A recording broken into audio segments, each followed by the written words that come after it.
any of your time. This afternoon we have yet another momentous occasion that we're witnessing. I think you can already tell from what you're seeing. Dr. Morgan Richard Tsvangirai to my left, and Mr. Ngaribume to my further left, just about to sign another memorandum of understanding in MOU. I don't want to take much time. My principal, Dr. Tsvangirai, over to you. Thank you. Good afternoon, everyone. I think first of all, the first process is to sign. So Wangaribume mo sign to sign now. And to know, sorry, I misplaced my pen. Okay, good. You initial. Every page.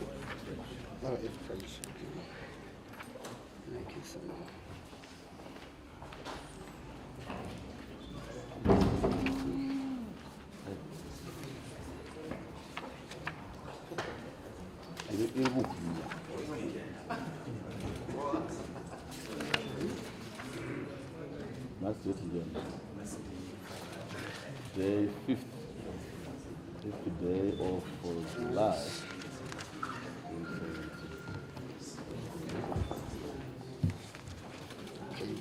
Then it's only the date on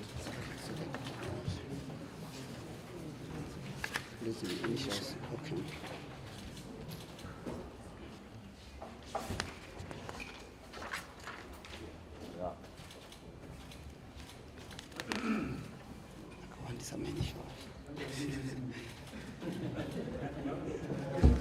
Good. So I go. What's up this?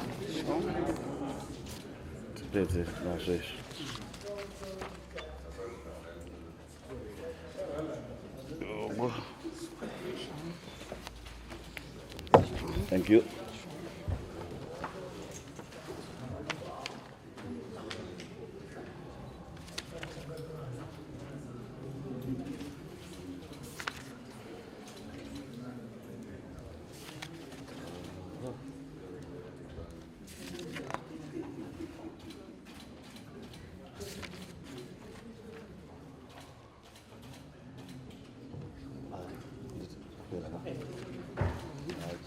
Hold on to that.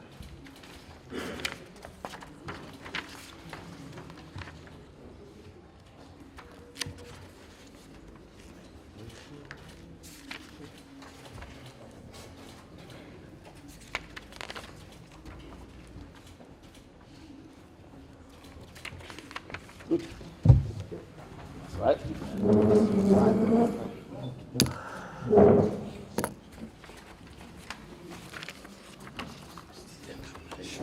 Good. There's yours. Thank you. Amuchiri magadesi.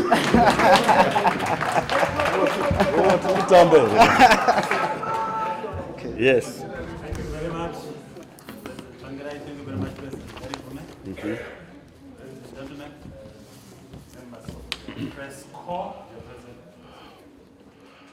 I would like to welcome this very important occasion once more.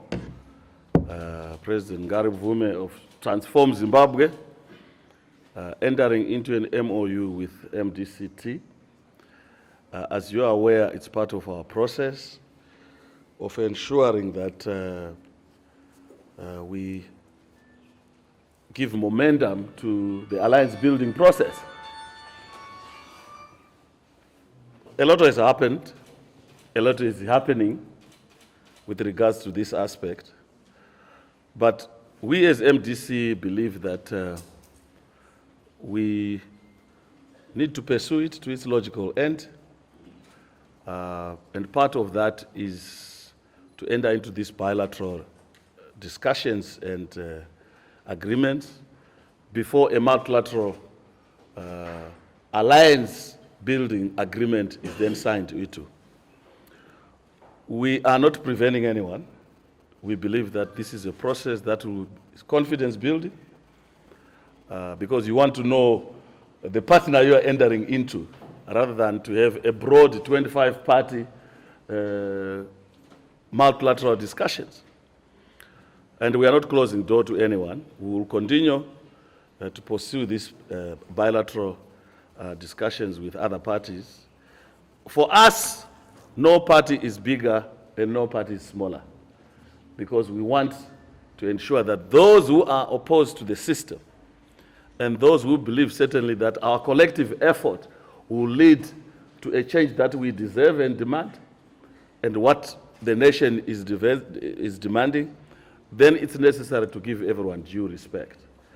But obviously, it is a question of not opening yourself to some of the machinations that may arise in the process. So, Wangaruvume, tinokutendai, nokuita enda in this. The floor is yours. Sure.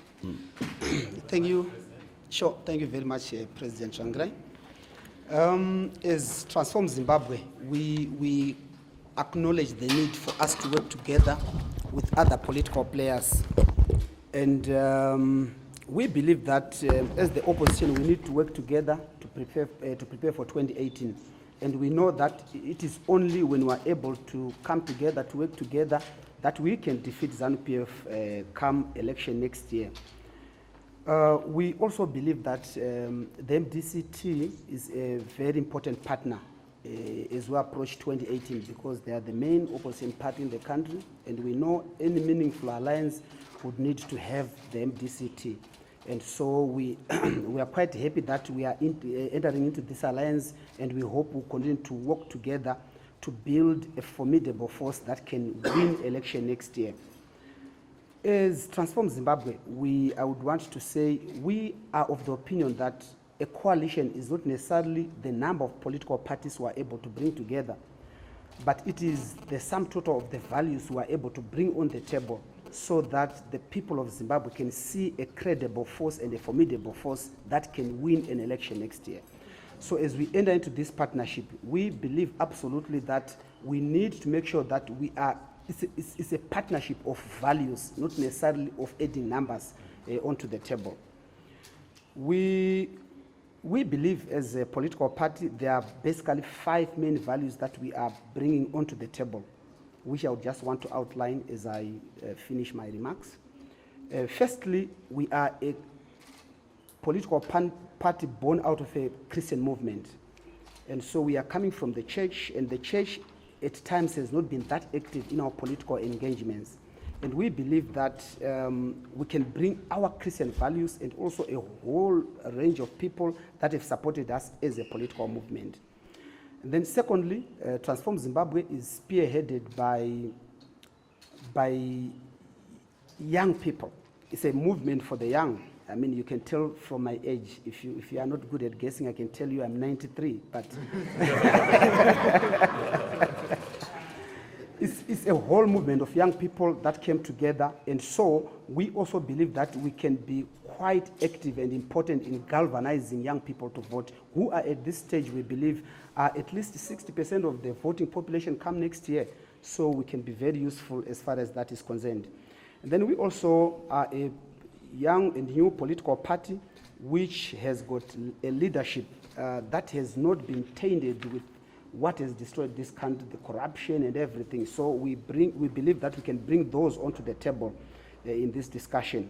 And then, of course, we also believe that we can bring a fresh impetus into the whole election movement to excite new voters and to also show that we are coming together and working with other partners. And of course, at the end, we also want to then believe that will be very useful in galvanizing young people to register to vote. You know, with the pending BVR, everybody needs to register to vote again. And we believe we can galvanize and have the momentum. So thank you very much for being with us, and also thank you all for being here. Thank you very much. You are now at liberty. No, I think what we need is we might as well just take the advantage and expand to inform the media and the nation about what we discussed in the national executive of the party. And Wangaruvume can join me in those issues. First of all, the MDCT had its national executive. And as you're aware, Last month, we were in the process of reviewing our policies. Given the current state of the nation, we had to review the variables that have now affected this nation. We, of course, have to look at the question of creation of jobs, employment. How do we revive most of the sectors of the economy, the mining sector, the agricultural sector, the tourism, the industrial sector. We believe that if these are resuscitated, we would create the much needed employment. So this policy framework will be announced. At the appropriate time. We are hoping to do a much broader civic participation in the announcement of our policy, because we believe policies are there for the nation and not just for the individuals. You are aware that since December 2016, we have been engaged in the current narrative of coalition building. And I must say that it has been over almost 1.5 years now that we have engaged in this process.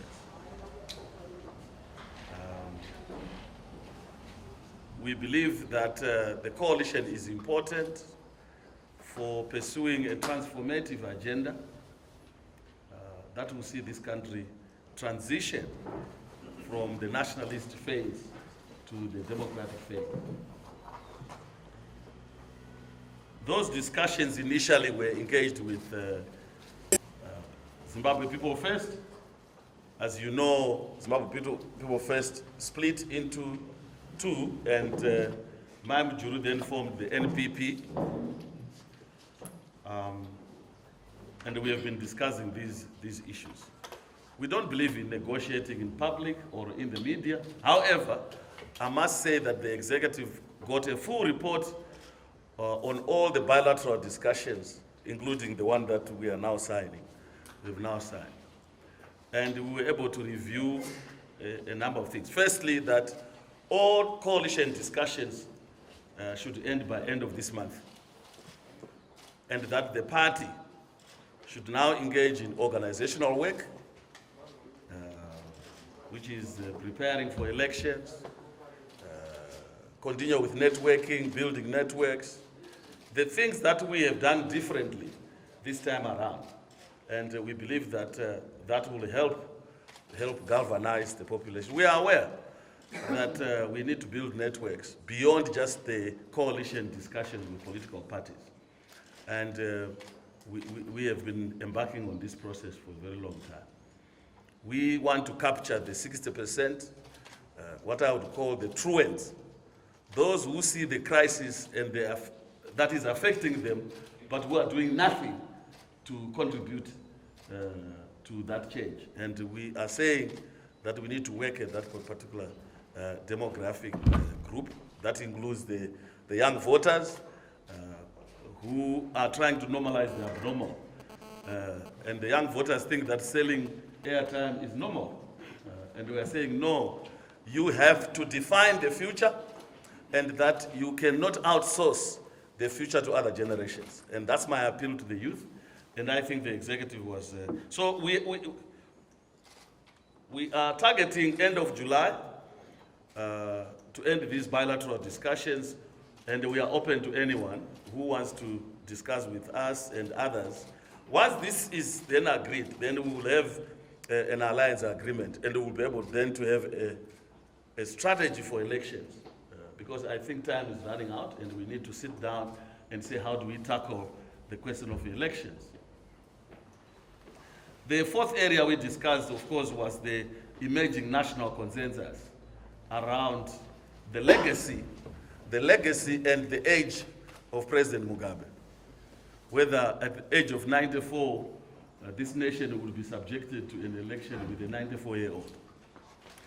And in this regard, I want to agree with the comments made by Chingadube, the Speaker of Parliament, that sometimes it's important for this nation not to be saddled with such an embarrassment.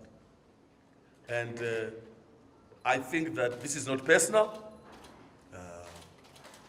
I would say this very same comments to anyone who is of that advanced age, to say it's time you take a rest and let the nation get a new impetus. Because I think that what is important is this preoccupation with succession in ZANU-PF at the expense of the critical national issues that we are facing. And I think it's important the country solved these problems. And they cannot be solved by a party which is only preoccupied who is going to take over. And I think it's a cul-de-sac that we need to deal with. And the executive, of course, supported that particular position. I agree with the speaker when he says, at the end of the day, it is people power that shall define the future of this country. And by people power, we as an executive have already agreed that we are going to embark on a national action to advance the interests of reform agenda on the question of electoral reform agenda that we, for a moment, had taken a back seat. We want to bring the focus on the question of reforms so that this nation can have a free and fair and credible election. We don't want another dispute, because any dispute that is going to arise out of this forthcoming election will condemn this country for the next 5 years to lack of progress, to poverty, and of course lack of jobs. We cannot say that. So I agree when there is a reference about people power. We are a grassroots organization, and because we are a grassroots organization, we want to make sure that we go back and mobilize people to demand free and fair conditions. Whether ZANU-PF likes it or not, but I think this is the action that we're going to embark on. But as I said, one thing falls to the other. Let's ensure that we put closure to the speculation about coalitions, and embark on the real issues that are affecting people. And we know the state of poverty and the state of degradation that our people are facing. And it's time we mobilize that national sentiment to confront these issues. I would like to challenge all Zimbabweans and say that as we sign this memorandum, it's a recognition that the pursuance of transition in this country is still with us. We were in the government of national unity, the inclusive government, and we believe that that transition was aborted when Mugabe tried to go to court to have an election before reforms were implemented. And I think for us, when we said without reforms, no elections, I think we meant well. We meant really that you cannot continue to have a disputed election forever and ever. And it's time we refocused on that. So I want to appeal to Zimbabweans that come 2018, just like the question of Mwanawevu or one person, one vote, this is a clarion call. And I want to say that for me, 2018 election, we are going to win it, even in the face of a rigged circumstances. We are going to win it, and I want to encourage every Zimbabwean to have that mentality of saying we are going to make change come 2018. It doesn't matter what ZANU-PF can do, what anyone can do. This is the year in which the people of Zimbabwe will rescue themselves from this authoritarian entrapment. So, might as well just make that appeal to all Zimbabweans. Thank you. Thank you very much. Thank you. I'm saying I'm not going to go. I'm a journalist. My question to President Tsvangirai is there anything peculiar or particular about convening these party activities at your residence, these coalitions, announcement of party trajectory. There's nothing significant. You interpret it yourself. It's a nice environment, isn't it? I don't think all the press, all the extra press, and everyone else is comfortable here. And besides, no one is forced to come to this place. We agree. We come here to sign by agreement. If there is any other alternative place and some people don't feel comfortable to come here, that's fine. But there's nothing significant about coming to my residence. Thank you very much, President. Any other question or questions? Yes, obey. So there's been some talk that NPP leader Joyce Mujuru is leaving this coalition talks after you signed the Memorundum of Understanding. I want to know the position regarding NPP and whether you are still negotiating with other political parties.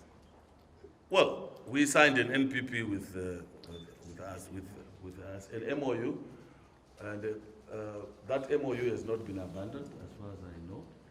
There are conditions under which you will abandon such an MOU. We know that an MOU is not a political agreement. It's just the first step in understanding how we shall relate to each other. So, at the end of the day, I've not heard any communication about them abandoning the MOU.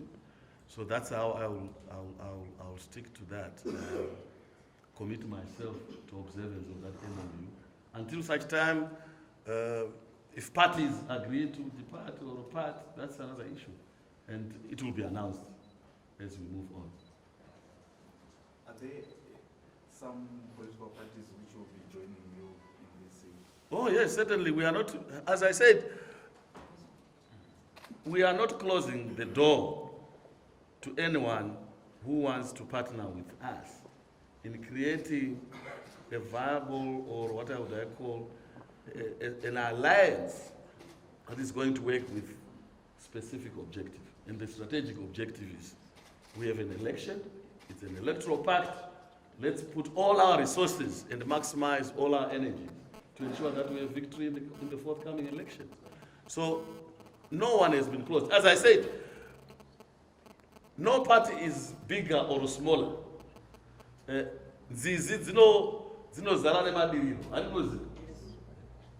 little tributary ultimately will constitute Save, which is a bigger river.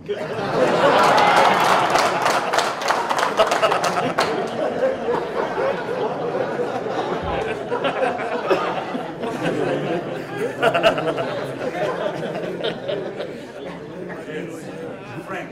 Yeah, you talk of national action. You can, let's listen to Frank. You talk about embarking on a national action, and I would want to know when this action. Well, don't worry, we will be informed in due time. You will be informed the dates and all that. But the issue is that we cannot abandon the issue of reforms. Electoral reforms are important for a free, fair, and credible election. And my conditions, actually, they are very, very simple. And I'll just highlight 5. By the way, I wanted to ask, before I go to the highlight of the conditions. One is that we need an independent electoral commission. ZEC cannot just be seen, it must act independent. Right. The second issue is, we have a constitution which is not being observed. And if that constitution will be observed, a lot of reforms would have taken place. Because it's the rule of law which we are asking. Thirdly, we want to deal with the question of harvest of fear. ZANU-PF has embarked and has sustained itself on the harvest of fear. And that fear includes the traditional leaders, security services, young people who think that Mugabe is God, for whatever reason, I don't know why. So that's it. Then the question of, the voters' roll. The voters' roll itself, as far as we are concerned at the moment, there is no voters' roll. Remember, in terms of the constitution, all powers of registering people is now in the hands of ZEC. But ZEC is behaving in a funny way in which they will give kits to another company. They just want to have a server into another country. And I know why they're doing that. It's because ZANU-PF embarked on a voters' roll of its members. All they are now trying to do is to allow ZANU-PF members to have access to the server so that people don't have to go through the process of proper BVR registration exercise. We know that. This time, we are very careful about ZANU-PF machinations. And go and tell them that Pamuri Ipap, Tine Tiripo, so that your shenanigans are not repeated. You know? The other issue, the other very important issue on the conditions is the role of the security sector. We want our security services to be independent of this. In fact, the Constitution is very clear. They are not supposed to be involved in the electoral process. And lastly, it is the issue of the international community. Are we going to get observers from, not just selected by Mbengegi, but observers, international observers, not ZANU-PF aligned observers.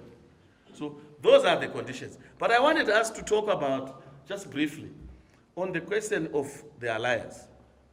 We in the MDC are guided by certain principles, and I'm glad Angar Vumewaita highlight some of them. One is that this is a bilateral issue and not a multilateral issue. Two, we are discussing a coalition with institutions, not individuals. Number three, the question, there's no such thing as equality. Yes, we can discuss, and we are equal when we are discussing the question of coalition. But when it comes to actually formulating a negotiated position, equity becomes the yardstick, because we are not all equal. And thirdly, fourthly, it is the question of the bona fides. We can't sign a bilateral agreement with people we don't know. You know? So I know him and his party, they are bona fides. But I tell you what, amongst the 25 so-called political parties, there are others who are surrogates. And we cannot, of ZANU-PF, and we cannot negotiate with surrogates. That's why at an individual level, we have to examine. By the way, what structure do you have? We don't want somebody to come and say, I am the president, Tsvangirai. My wife is chairperson of the Women's Assembly. My son is chairperson of the Youth Assembly. My brother is secretary general of the party. Each party, really. You know, so we don't want those surrogates. And I'll be very open. I'm not insulting anyone. If you want to be part of this serious exercise, which I believe Zimbabweans deserve, then be serious. Have an institution, not individuals. Let me just come in and also talk about reforms. You know, you made reference to reforms. I think one of the platforms that actually we came together as different opposing political parties was on the fight for electoral reform through NERA, the National Electoral Reforms Agenda. And I think we've made significant gains in terms of even the introduction of BVR. It was through our actions within the collective effort of various opposing political parties. And we still believe that exercise needs to continue. This coalition building process or the alliance building process cannot distract us from the main focus, which is the fight for electoral reform. And as a party and as partners, we are very much aware of the need for us to remain focused on the fight for electoral reform, which is very critical if we are to make it next year. Sure. Thank you. Thank you. There are concerns that ZANU-PF is clearly making that they will not reform themselves out of power. So I wanted to find out from you, what are you going to do concerning that? And there are also concerns that you tend to speak like you are doing, but on the ground people are not seeing maybe what is happening. Are there any things that you are doing behind the scenes, maybe approaching the international community or what? Well, ZANU-PF does not want to reform itself. I can understand that. But that's theory. It's not practice. They will get out. I said, win the election in spite of the rigging. Why? We are going to win this election in spite of the plans that are there. Obviously, theoretically, they will say, how can we negotiate yourself out of power? But that's what, you see, that's the negation of the liberation struggle.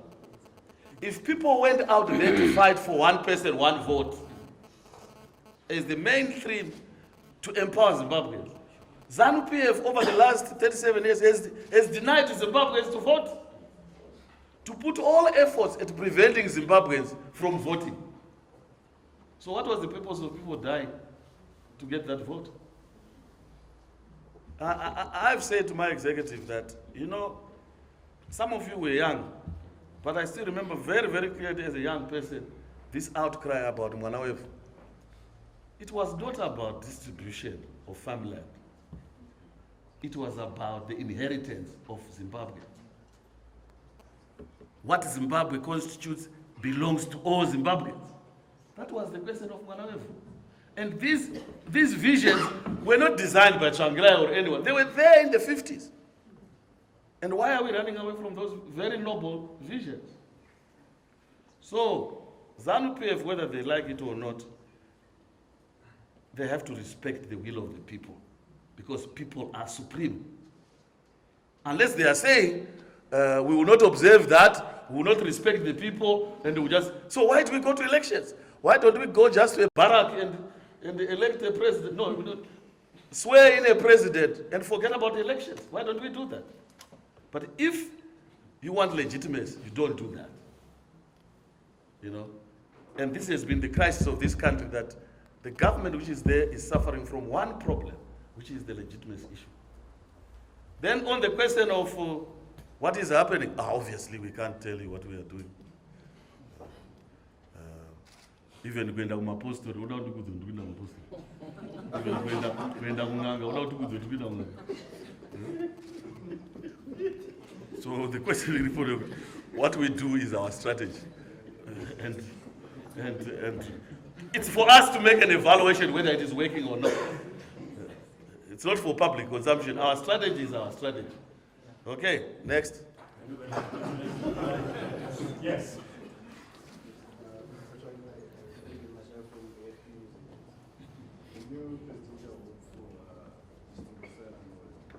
Mr. Who?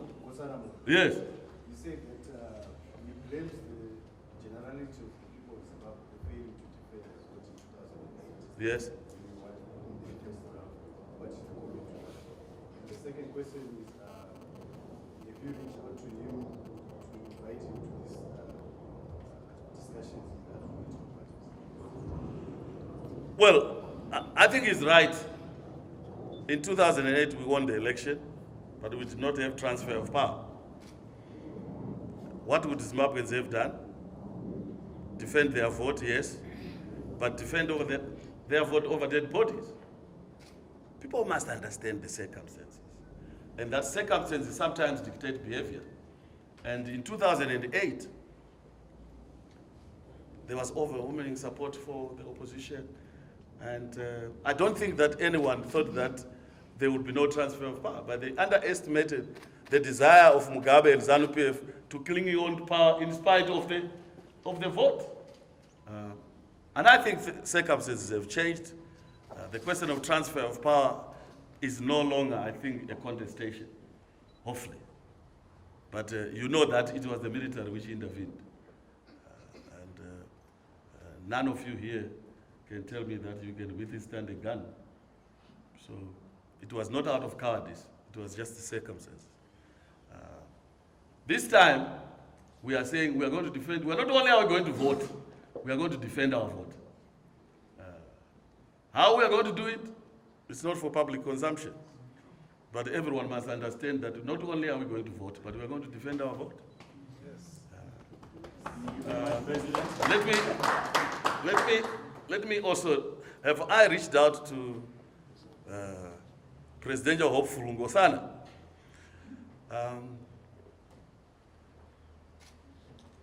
One of the things that you have to understand is that, and I've asked a lot of my colleagues in the opposition movement,